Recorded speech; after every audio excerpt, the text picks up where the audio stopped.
What is બોરોપિટ? આપણે ખાડો ખોદીએ છીએ, પછી આ ખાડો ખોદીને આ જ સોઇલને યુઝ કરીને આપણે બનાવીએ છીએ એમ્બેન્કમેન્ટ. શું બનાવીએ છીએ? What is embankment? A raised soil mass. Soil એ રેઝ્ડ સોઇલ માસ હોય એને આપણે કહીએ છીએ એમ્બેન્કમેન્ટ. તો આનાથી આપણે શું બનાવીશું? આનાથી આપણે બનાવીશું આ જ સોઇલ માસથી આપણે અહીંયા બનાવીશું embankment. What is embankment? Embankment is technically known as, એમ્બેન્કમેન્ટને ટેકનિકલી આપણે શું કહીએ છીએ? એને આપણે કહીએ છીએ raised soil mass. It is a raised soil mass. તો હવે સવાલ અરાઇઝ થાય કે એમ્બેન્કમેન્ટ યુઝ ક્યાં થાય?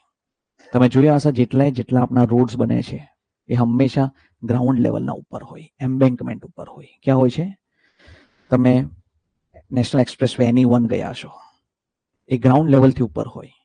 એમ્બેન્કમેન્ટ પ્રોપરલી એને કોમ્પેક્ટ કરવામાં આવે, એના ઉપર રોડ્સ બનાવવામાં આવે, જેથી કરીને જે પણ તમારું પાણી આવે એ પાણી એમ્બેન્કમેન્ટથી ડ્રેન આઉટ થઈ જાય. ગ્રાઉન્ડ લેવલ પર બનાવે તો ફ્લડ કન્ડિશન આવી જાય છે વરસાદ પડે ત્યારે. તો હવે આપણે શું કરીશું કે આ જ બોરોપિટને એક્સકવેટ કરીને શું કરીશું? એમ્બેન્કમેન્ટ. આપણામાં તો ESE કે સ્ટેટ PSCsમાં તો ઇઝી ક્વેશ્ચન આવે.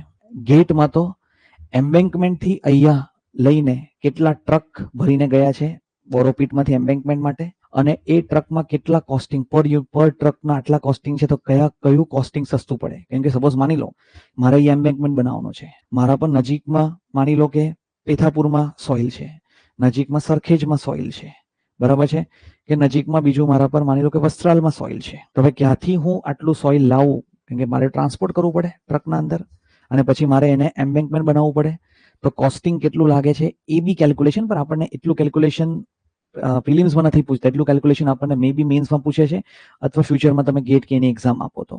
હવે ત્યારે બી બોરોપિટ અને એમ્બેન્કમેન્ટનો ક્વેશ્ચન હોય તો અહીંયા આપણે સમેશન કરતા, અહીંયા આપણે સમેશન નહીં કરવાનું, અહીંયા આપણે ઇક્વેટ કરવાનો. શેને ઇક્વેટ કરવાનો? અહીંયા જેટલું વોલ્યુમ ઓફ સોલિડ હશે એટલું શું હશે? Volume of the solid same જ હશે ને.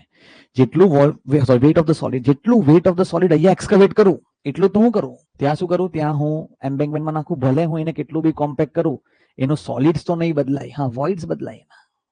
કોમ્પેક્ટ થાય એટલે વોઇડ્સ બદલાય, પોરોસિટી ઘટે, વોઇડ રેશિયો ઘટે, બટ વેટ ઓફ ધ સોલિડ્સમાં કોઈ ફેરફાર આવતો નથી. એટલે ધ્યાન રાખો, મિક્સિંગનો કોન્સેપ્ટ હોય તો સમેશન કરવાનો, અને જો બોરોપિટ કે એમ્બેન્કમેન્ટના ક્વેશ્ચન હોય તો તમારે ઇક્વેટ કરવાનો. ઇક્વેટ કરવાનો એટલે આ તમારું થયું ઇક્વેટ. બંનેનું વોલ્યુમ ઓફ સોલિડ્સ અને બંનેનું વેટ ઓફ ધ સોલિડ્સને શું કરવાનું? આપણે ઇક્વેટ કરવાનો. અહીંયા આપણે શું કરવું પડશે? અહીંયા આપણે ઇક્વેટ કરવું પડશે.